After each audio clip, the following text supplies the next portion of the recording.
Yo creo que además de los dos eventos que hemos tenido muy importantes para la Universidad Autónoma de Chihuahua, para la Facultad de Ciencias Políticas, que es la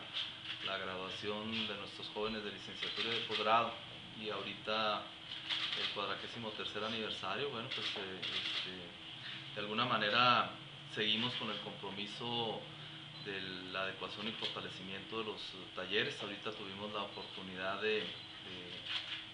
dar el banderazo de inauguración y adecuación de los talleres, tanto de fotografía como de comunicación en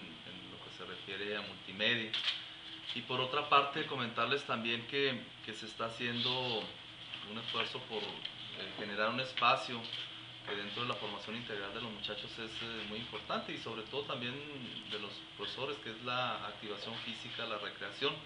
a través de crear un espacio para poder llevar a cabo estas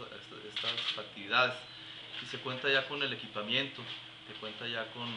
escaladoras, con caminadoras, remadoras, bicicletas, equipos de pesas, y lo que estamos ahorita trabajando es